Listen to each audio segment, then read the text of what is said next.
प्रणाम। वसंत पंचमी। वसंत पंचमी ये हिंदू धर्म में काफी बड़ा धार्मिक महोत्सव माना गया है। पहले के जमाने में वसंत पंचमी बहुत ही धामधूम तरीके से मनाते थे, लेकिन जैसे हम मॉडर्न हो रहे हैं, ज़्यादा फॉरवर्ड हो रहे हैं, वैसे हम अपनी ही परंपरा कहीं ना कहीं भूलने लगे हैं। जैसे हम दिवाली मनाते हैं, होली मनाते हैं, वैसे ही ऋतु चक्र में वसंत ऋतु बहुत ही महत्वपूर्ण बताई गई है। माघ महीने में ये वसंत पंचमी आती है, यानी शरद ऋतु खत्म होके वसंत ऋतु का आगमन होता है। ये ऋतु में मानो प्रकृति भी बहुत ही सुंदर तरीके से खुद का श्रृंगार करती है।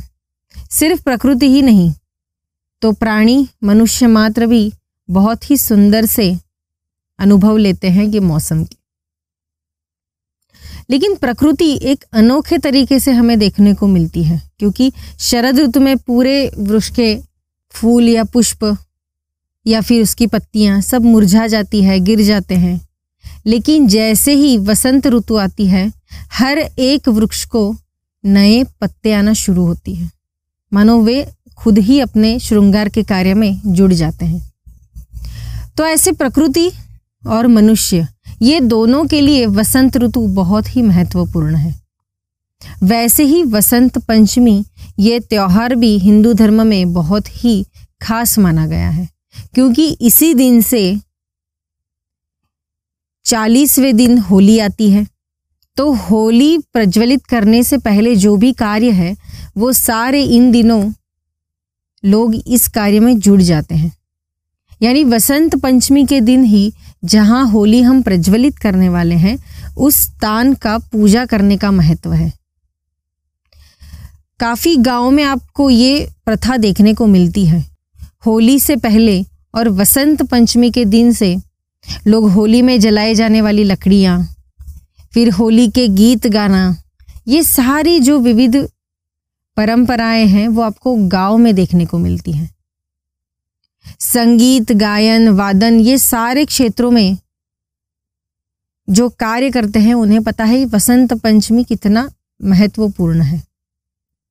इन दिनों में आप अगर गायन या संगीत की प्रैक्टिस करते हैं या रियाज भी करते हैं तो ज़्यादा से ज़्यादा आपकी आवाज़ खुलती है, रियाज अच्छा होता है, क्योंकि ये मौसम ही वैसा है। लेकिन आज के एपिसोड में हम देखने वाले हैं कि वसंत पंचमी ये दिन हम कौन सी साधना कर सकते हैं। तो वसंत पंचमी के दिन पहले के ज़माने में माँ सरस्वती की साधना की जाती थी। माँ सरस्वती ज्ञान विज्ञान की देवी है, ज्ञान की देवी है। तो ज़्यादा से ज़्यादा पहले के ज़माने में जब छोटे बच्चे हुआ करते थे तो उन्हें पहला अक्षर इसी दिन सिखाया जाता था, ताकि वे अच्छे से ज्ञान प्राप्त कर सके।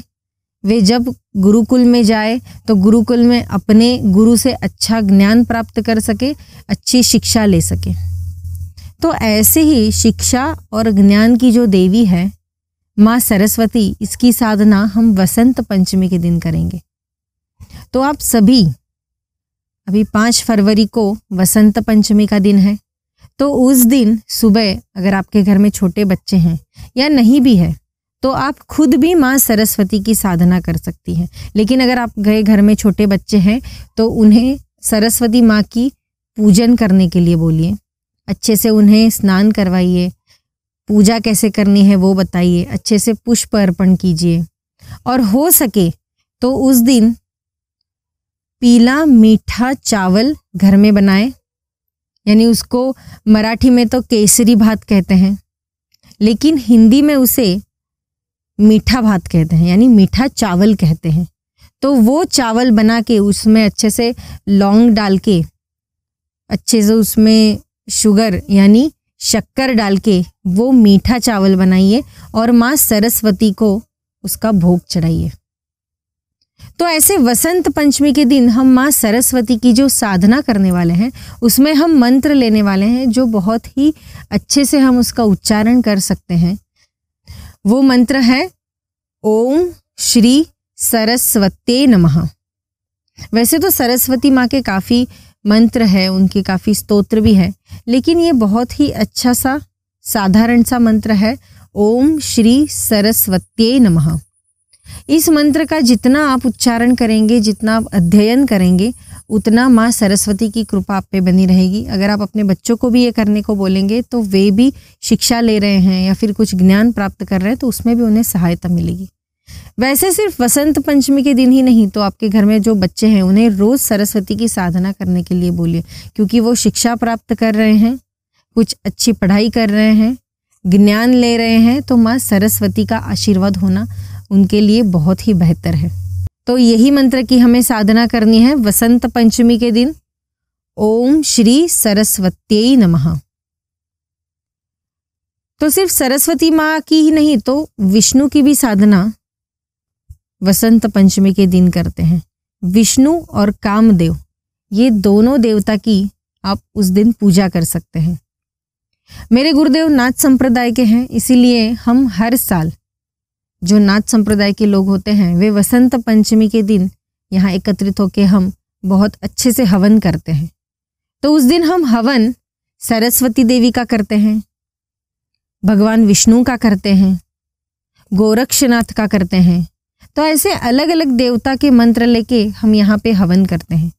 तो आप अपने घर में भी वसंत पंचमी के दिन शाम के समय हवन कर सकते हैं। आज तक आपने जितने भी अनुष्ठान किए हैं या जो भी मंत्र मैंने आपको बताए हैं, वो सारे मंत्र आप 11 बार उसकी आहुति दे सकते हैं, क्योंकि ये बहुत ही शुभ दिवस है, अच्छा दिवस है। अगर हम मंत्र साधना कर रहे हैं तो हम ज्ञान ही प्राप्त कर रहे हैं, यानी माँ सरस्वती की ही साधना कर रहे हैं। तो इस दिन क्यों ना हम सब मिलके एकत्रित होके हवन करें। तो आप गणपति जी की साधना कर सकते हैं, यानी गणपति का मंत्र ले सकते हैं, या फिर आप गायत्री मंत्र की साधना कर सकते हैं, यानी उसका हवन में आप उसका मंत्र बोल सकते हैं। सरस्वती जी का मंत्र ले सकते हैं, माँ लक्ष्मी जी का मंत्र आप बोल सकते हैं, विष्णु भगवान का मंत्र ले सकते हैं, श्री कृष्ण भगवान का मंत्र ले सकते हैं। जितनी भी साधना आप करते हैं वो सारे मंत्र के हवन आप वसंत पंचमी के दिन कर सकते हैं। और फिर मुझे बताइए कि आपको उससे क्या अनुभव आता है। शुभ दिन अगर शुभ कार्य करेंगे तो घर के वातावरण भी अच्छे रहेंगे, घर के जो छोटे बच्चे हैं उनके ऊपर भी अच्छे संस्कार पड़ेंगे, क्योंकि आप जब शुरू करेंगे ये चीज़ करना तभी आपके बच्चे देखेंगे कि आप क्या कर रहे हैं, और उसके ऊपर से ही आपके बच्चों पे अच्छे संस्कार होंगे। और ये चीज़ करने से ही होगी। आप खुद कीजिए, अपने बच्चों को लेके बैठिए। अगर घर में बड़े हैं, बुजुर्ग हैं, कुछ विधवा महिलाएं हैं, तो वे ऐसा बिल्कुल नहीं समझिएगा कि ये चीज़ मैं कर सकती हूँ या नहीं। आप भी कर सकते हैं। ऐसा कुछ नहीं है कि विधवा महिलाएं हैं तो वो कुछ नहीं कर सकती। आप हवन भी कर सकते हैं, आप मंत्र साधना भी कर सकते हैं। तो क्यों ना हम वसंत पंचमी के दिन सब लोग एकत्रित होकर अपने अपने घरों में अच्छे से हवन करते हैं। तो मिलते हैं हम अगले एपिसोड में। तब तक इस वसंत पंचमी के दिन अच्छे से अपना स्वास्थ्य, हमारा आरोग्य और हमारा ज्ञान आने वाले साल में बहुत ही अच्छा रहे। अच्छी तरीके से हम ज्ञान ले, हमारा स्वास्थ्य भी अच्छा रहे, हमारा आरोग्य भी अच्छा रहे, हमारे घर में जितने भी हमारे बांधव हैं या बहनें हैं उन सभी का स्वास्थ्य अच्छा रहे। यही प्रार्थना हम वसंत पंचमी के दिन करेंगे। तो मिलते हैं हम अगले एपिसोड में एक अच्छे विषय के साथ। तब तक श्री सरस्वती नमः।